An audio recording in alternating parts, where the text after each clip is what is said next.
안녕하세요. 오늘은 한성과학고의 출석 면담과 자기소개서 이런 부분에 대해서 설명을 할 건데요. 한성과학고는 실제 서울대 합격자 순위가 올해 전국에 있는 20개 과학고 중에 가장 많은 합격자 수인 17명을 합격시켰습니다. 작년까지는 세종과학고 가장 많은 합격자를 합격시켰는데 서울대 합격자 수가 세종과학고가 올해는 1등으로 합격자 수를 많이 합격시켰습니다. 자, 표를 보면은 서울대 합격자 수뿐만 아니라 카이스트가 38명, 포스텍이 20명, 그 다음에 디스트 2명, 유니스 6명, 83명이죠. 원래 한성과학고 전체 정원이 140명인 거에 비한 엄청나게 많은 숫자를 보여주는 거죠. 물론 작년도에도 20명의 서울대 합격자 수를 기록하였습니다. 한성과학고 정말 훌륭한 학교인 것 같고요. 이 표를 보면서 우리가 생각했던 거는 한성과학고는 역시 서울대나 카이스트나 포스텍, 유니스트 같이 이렇게 스트로 하는 학교들을 많이 진학하고 있다는 것을 한눈에 볼 수 있는 가장 중요한 사례가 되겠습니다. 보이시는 게 이렇게 한성과학고가 보여지는 사진도 보이시죠? 예, 한성과학고의 모습이 되겠습니다. 자, 그러면 한성과학고의 경쟁률이라든지 어떻게 입학하는지 이런 부분에 대해서 하나씩 알아보는 시간을 갖도록 하겠습니다. 자, 표를 한번 볼까요? 자, 표를 보시면 2021학년도에는 112명 정원에 503명이 지원해서 4.49대 1을 기록했네요. 그리고 2022학년도죠. 그때는 똑같이 정원은 똑같고요. 112명, 476명이 지원하여 4.25대 1을 기록했는데 작년이죠. 작년도에는 620명이 지원하여 드디어 5대 1을 넘었습니다. 5.54대 1. 아마도 이거는 세종과학고가 작년에는 서류를 이제 등기로 받아서 그 합격자 수를 공개를 하지 않았거든요. 이렇게 몇 명이 지원했는지. 근데 한성은 이제 계속 공개를 하다 보니까 한성 쪽으로 다른 친구들이 몰린 게 아닌가 이렇게 생각되어지는 부분이 되겠습니다.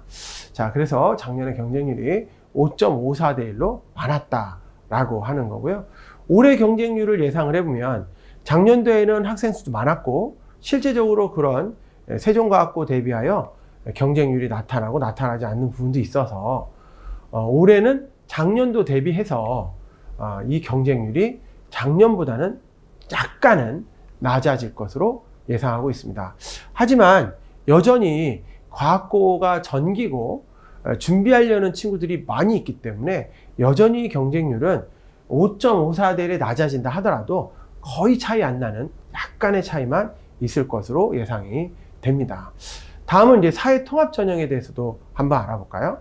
사회통합전형은 28명 모집에 2021학년도에는 33명이 지원하여 1.18대 1, 작년도에는 53명이 지원했네요. 1.89대 1.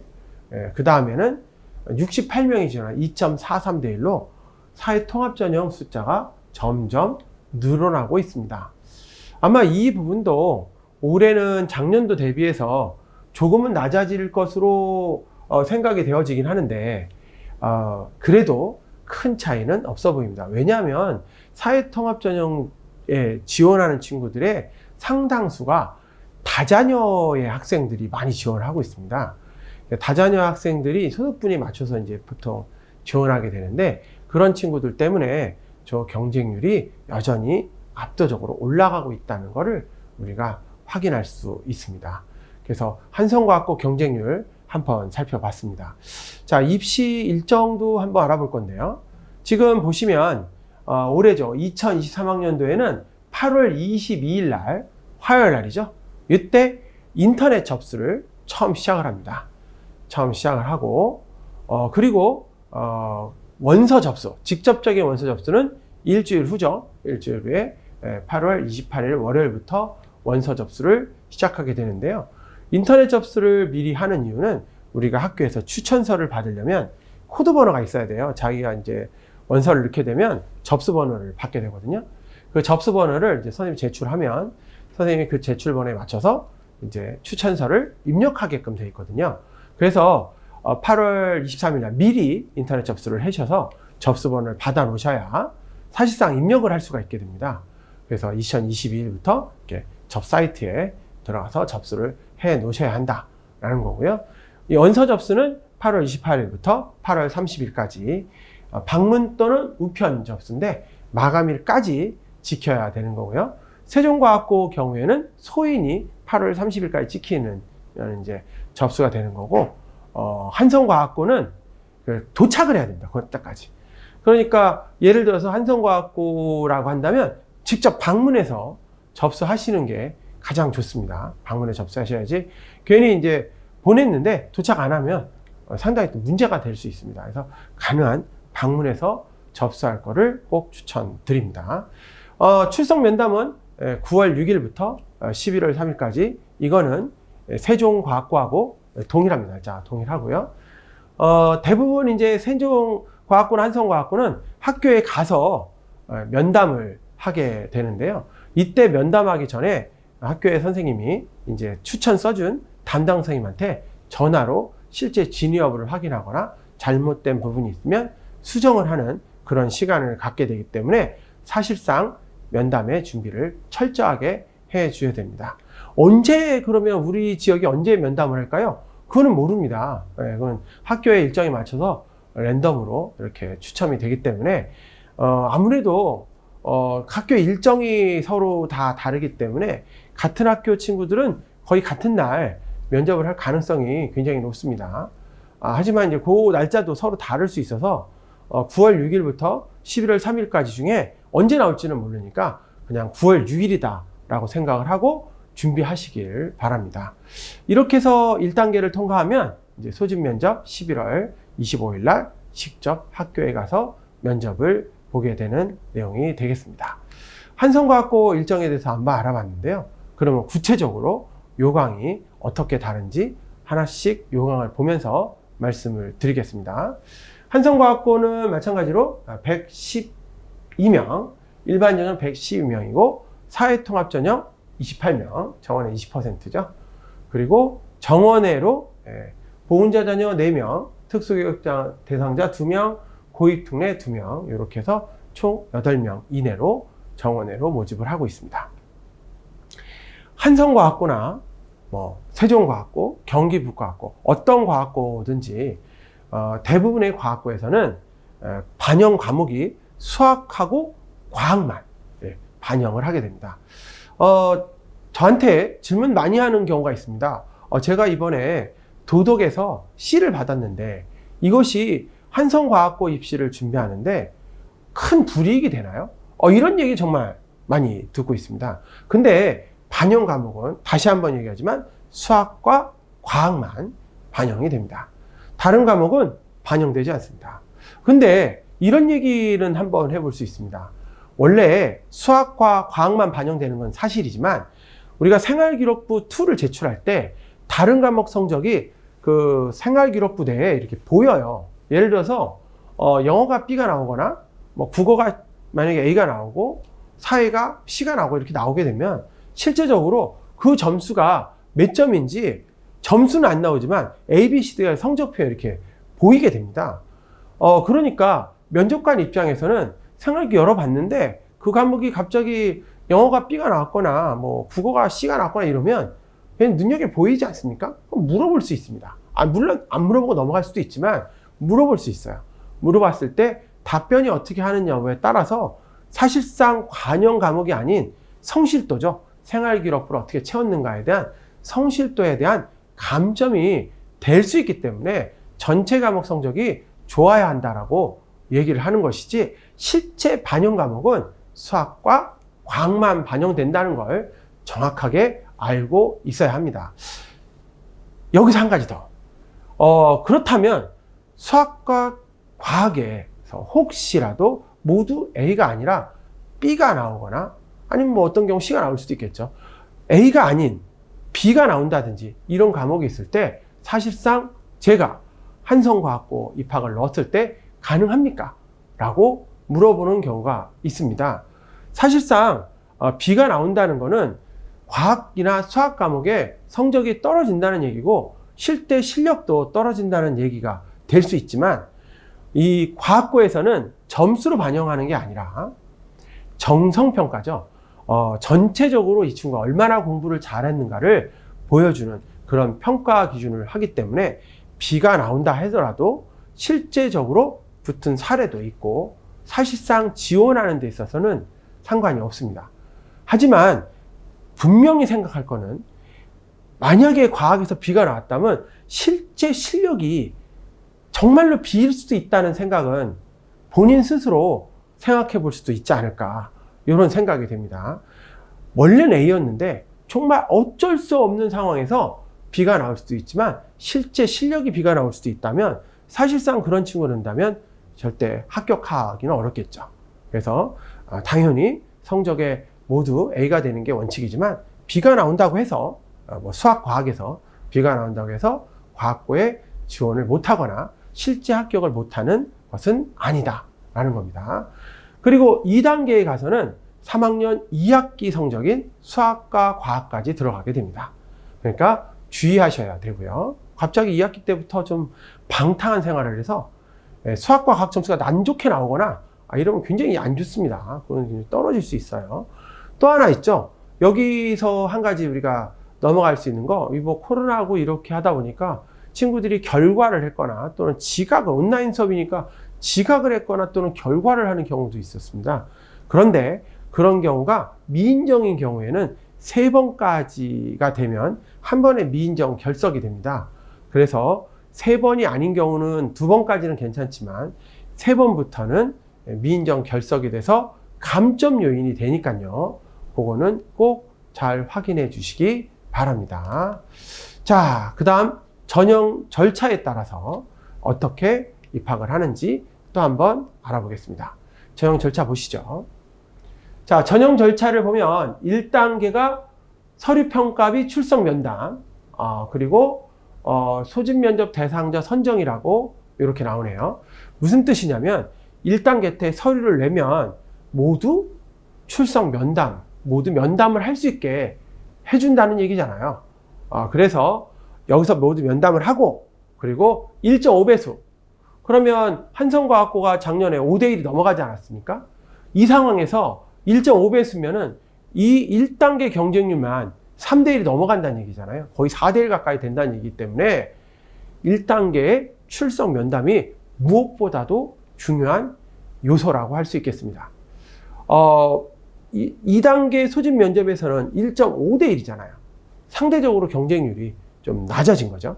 그러니까 전력을 다해서 이 출석 면담 준비에 모든 최선을 다하시기 바랍니다.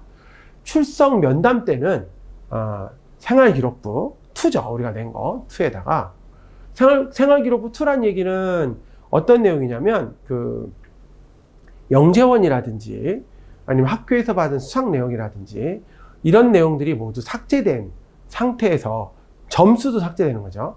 점수 삭제된 상태의 생활기록부를 얘기하는 거고요. 그 내용에다가 뭐가 또 들어가냐면 추천서, 담당 수학이나 과학 선생님들이 써줬던 추천서 있지 않습니까? 추천서 쓴 거, 추천 내용. 그리고 이제 자기가 썼던 자기소개서 내용 있잖아요. 요 내용을 토대로 하나씩 진위 여부를 물어보는 질문을 하게 됩니다. 자기소개서에 나와 있는 것 중에 직접 실험을 했는지, 수학 같은 경우에 직접 탐구 활동을 했는지, 어떤 친구들 보면 피보나치 수열을 증명을 했습니다. 피보나치 수열을 일반항까지 구했습니다. 이렇게 쓴 친구도 있고요. 근해 공식 같은 거 있잖아요. 근해 공식을 자기가 증명하는데 나만의 특별한 방법으로 설명을 했습니다 라고 쓴 친구들도 있어요.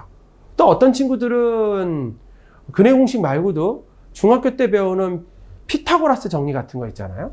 피타고라스 정리를 100개를 좀 해봤다, 증명을 했다라고 쓰면서 관련돼 있는 다른 정리들을 만들어 봤다, 스튜어트 정리를 해봤다, 이렇게 직접적으로 썼는데, 그런 내용들을 진짜 본인 스스로 한 건지를 직접적으로 물어보게 되고요. 그것뿐만 아니라 교과에 관련된 내용도 하나씩 물어보게 됩니다. 이게 바로 출석 면담의 중요한 핵심입니다. 물론 수학뿐만 아니라 과학에서도 물어보게 되는데, 뭐 예를 들면 중학교 2학년 때 우리나라에 지나가는 해류가 있다면 그 해류가 뭐냐, 뭐 구름의 생성 원리가 뭐냐, 이런 식으로 물어본다든지 해서 직접적으로 수학이나 과학이 얼마나 잘하는지를 한 개 한 개 빠짐없이 이렇게 물어본다라고 생각하시면 됩니다. 그러니까 친구들이 준비하면서 자기가 준비한 거 하나도 안 나왔어요, 이렇게 얘기를 해요. 그게 어떤 거냐면 본인 스스로는 자기소개서를 갖고 준비를 했겠죠. 하지만 자기소개서를 준비하는 게 아니라 교과 전체적인 내용에 대해서 준비를 하셔야 실제적으로 출석 면담이 준비가 된다. 누가 자기소개서만 갖고 준비를 해서 출석 면담에 지원해서 합격할 수가 있겠습니까? 그거는 정말 아주 옛날 방식이지 지금은 절대 그렇게 해서는 출석 면담에서 합격할 수가 없습니다. 자, 다음은 이렇게 해서 소집 면접 대상자를 선발하게 되는데 1.5배수 내외로 선발하게 됩니다. 여기서 한 가지 팁이 있다면 이런 겁니다. 출석 면담은 학사 일정들이 학교마다 다르기 때문에 같은 학교 친구들이 같이 갈 가능성이 굉장히 높아요. 근데 아무래도 출석 면담은 같은 학교 친구들끼리 경쟁을 해야 될 필요성이 있다 보니까 강남권은 강남권 친구끼리, 강북은 강북권 친구끼리 이렇게 서로 나누어서 면담을 하다 보니까 출석 면담에서 강남권 친구들, 강북권 친구들이 골고루 붙는 이런 현상도 종종 나타나고 있습니다. 이것도 중요한 팁이다라고 말씀을 드릴 수 있겠습니다.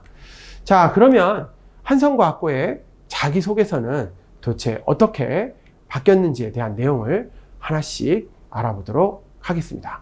내용을 잠깐 보시죠. 한성과학고의 자기소개서 내용입니다.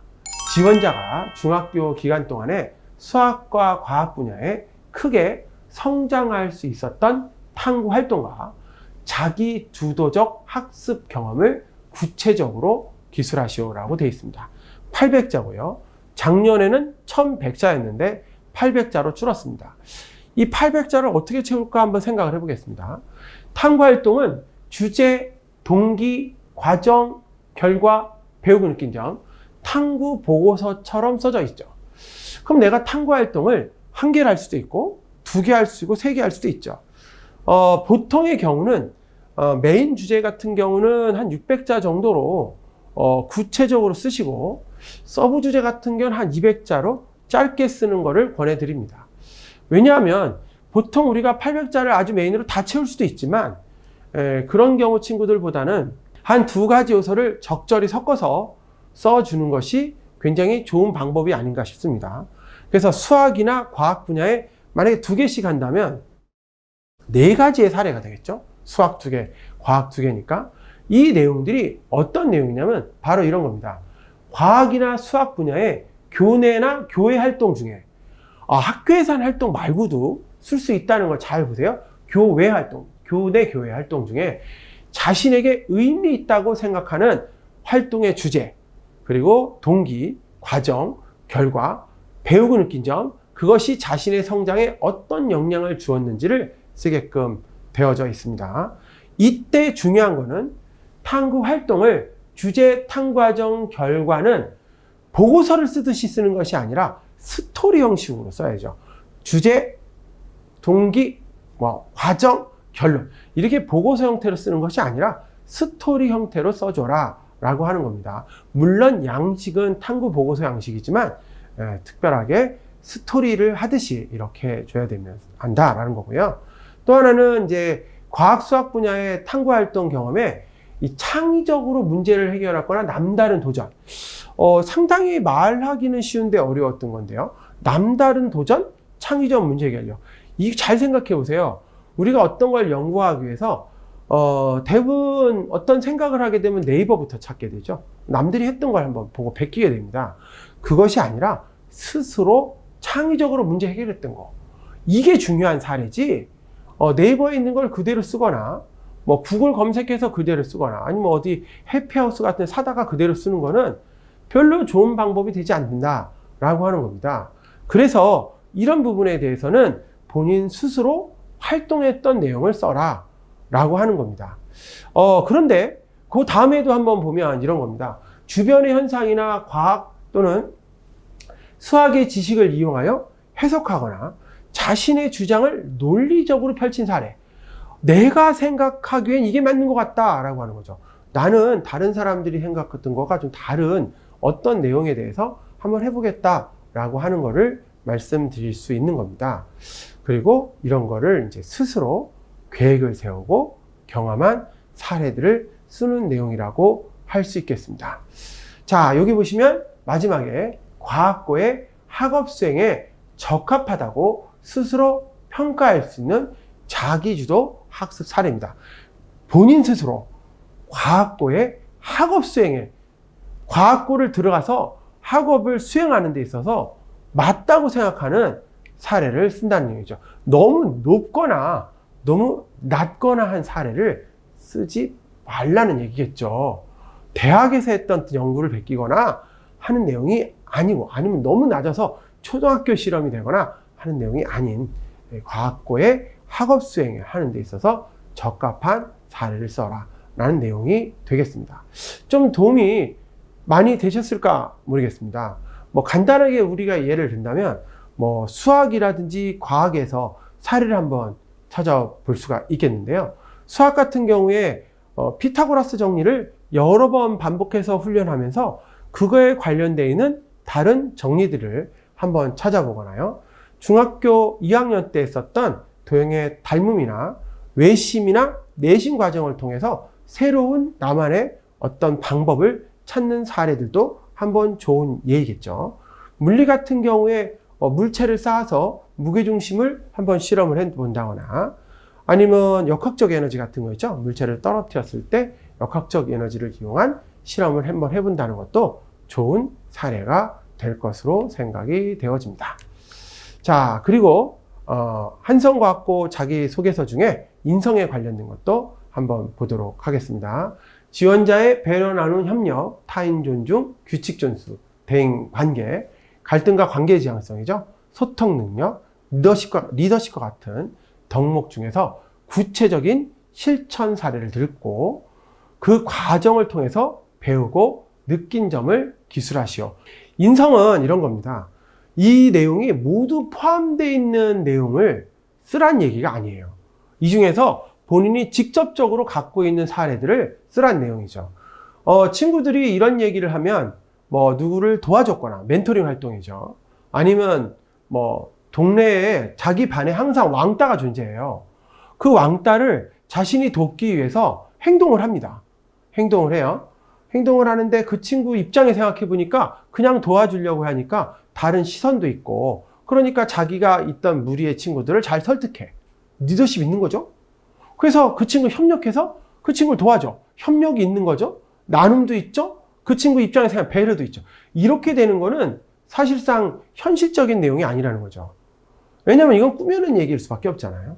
본인이 스스로 만약에 도서관에서 무슨 봉사활동, 책을 이렇게 꽂아주는 봉사활동을 할 수도 있고, 정말로 친구들을 가르쳐주는 멘토링 활동을 할 수 있는 거고, 여러 가지 활동이 있을 거니까 그 활동을 이거에 맞춰서 이 중에 한 개나 두 가지를 정해서 그 내용을 사례를 적으라는 이런 내용이 되겠습니다.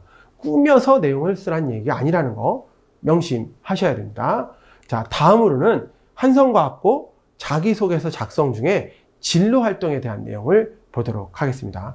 표를 잠깐 보시죠. 자, 지원자가 중학교 기간 중에 자신의 꿈을 이루기 위해 수행했던 진로 탐색 활동과 입학 후에 진로를 발전시키기 위한 진로 계획을 구체적으로 기술하시오. 진로 계획은 꿈을 이루기 위한 어떤 역경이라든지 이런 것들이 모두 포함된 것을 얘기하는 내용입니다. 그러니까 중요한 건 진로 계획을 하면서 어떤 역경이 예상될 수 있지 않을까요? 본인이 천체 물리학자가 되려면 천체 물리학자를 진로를 수행하면서 많은 역경이 있을 겁니다. 지금 천체 물리학자들이 가장 괴로워하는 것이 스페이스X에서 하는 스타링크 있잖아요. 스타링크라고 해서 굉장히 많은 인공위성들이 우리 지구 주위를 돌고 있어요. 근데 망경으로 보면 다 이렇게 중간중간에 이렇게 걸쳐지게 되죠. 그런 데 있어서 역경이 됐을 때 본인 스스로 어떻게 할 건지, 아니면 뭐 다른 제임스의 우주망원경을 날렸을 때 그거에 대해서 어떻게 본인이 생각하고 있는지, 그런 역경이라든지 아니면 이런 일을 하면서 있어서 뭐 자격증이 있거나 할 때는 그 자격증을 딸 때 어떤 문제가 있는지에 대한 거를 아주 구체적으로 본인이 생각해서 쓰란 내용입니다. 자, 보시면 과거에 우리가 내용을 들었던 한성과학고에 관련된 내용하고는 좀 변화가 있다는 게 좀 감지되시나요? 한성과학고의 자기소개서를 살펴보면 진로 영역이 많이 이렇게 강조되고 있다는 것을 이 내용을 보면서 알 수가 있겠죠. 그럼 올해 어떨까요? 출석 면담 시간에 당연히 진로에 대한 구체적인 질문이 나올 게 예상이 되지 않나요? 그러면 당연히 그 내용을 정확하게 알고 있어야 사실상 도움이 되는 겁니다. 반드시 중요한 내용이라고 생각이 되어서 이렇게 자기소개 작성에 대해서 한번 알아봤습니다. 다음은 실제 한성과학고의 출석 면담에서는 어떤 문제가 나왔는지 이런 것들을 한번 알아보고자 합니다. 제가 문제 한 2개를 가져왔는데요. 한번 볼까요? 넓이가 4인 정사각형에서 넓이가 6인 정사각형을 작도하는 방법을 설명하라 라고 해놨습니다. 넓이가 4인 정사각형에서 넓이가 6인 정사각형을 작도하려면 일단 넓이가 1인 한 변의 길이를 구한 다음에 어떻게든 루트 6을 구해야 넓이가 6인 정사각형을 작도할 수 있지 않을까요? 그렇다면 작도 과정을 잘 설명을 해주고 넓이가 6인 정사각형을 어떻게 작도하는지도 설명할 수 있어야 되지 않을까요? 이게 면접에서 인터뷰식으로 말로 물어봤다는 거죠. 문제를 주고 푸는 게 아니라 말로 물어봤다는 겁니다. 그러니까 상당히 어떻게 보면 생각을 좀 많이 요하는 문제가 나오지 않았나 이렇게 생각이 되어지고요. 한 변의 길이와 두 각을 할 때 삼각형의 넓이를 구하는 방법을 구해봐라. 뭐 두 변과 한 각을 할 때도 넓이를 구하는 방법을 아는 것처럼 한 변과 두 각을 할 때도 삼각형의 넓이를 구하는 방법을 알려면 탄젠트라든지 사인과 코사인 과정을 알아야만 실제 이 방법을 설명할 수 있지 않을까요? 그러니까 이런 내용들이 사실상 삼각함수까지도 충분히 알 수 있는 내용을 해줘야 할 수 있는 문제들이 출제가 되어지고 있다는 거죠. 물론 수학뿐만 아니라 과학에서도 정말 어려운 문제들을 많이 아이들한테 물어보고 있는데요. 자기소개 썼던 내용 외에도 과학적 질문들도 중학교 1학년이나 중학교 2학년, 중학교 3학년 과정에 해당하는 내용들을 직접적으로 질문을 하고 있습니다. 마찰계수에 관련된 것도 많이 물어보고 있어서 사실상 과학에 대해서도 공부를 많이 해줘야 사실상 출석 면담을 준비할 수 있다라고 볼 수가 있겠습니다. 우린 이런 생각을 한번 해볼 수 있습니다. 한성과학고 출석 면담은 사실상 과거에 우리가 면담을 준비할 때는 자기소개서와 생활기록부를 중심으로 많이 이렇게 준비를 했었는데요. 최근에 한성과학고 출석 면담을 살펴보면 당연히 자기소개서와 생활기록부에 있는 내용을 잘 파서 질문하는 건 당연하지만 그 외에 교과 관련된 내용들을 질문을 많이 하고 있다는 것이 큰 특징이라고 할 수가 있겠습니다. 이런 내용들을 가지고 우리가 하나씩 해본다면은 한성과학고의 출석 면담에서도 좋은 성과를 기록할 수 있을 거라고 예상이 되어집니다. 자, 그러면 여기까지 한성과학고 설명을 마치도록 하겠습니다. 감사합니다.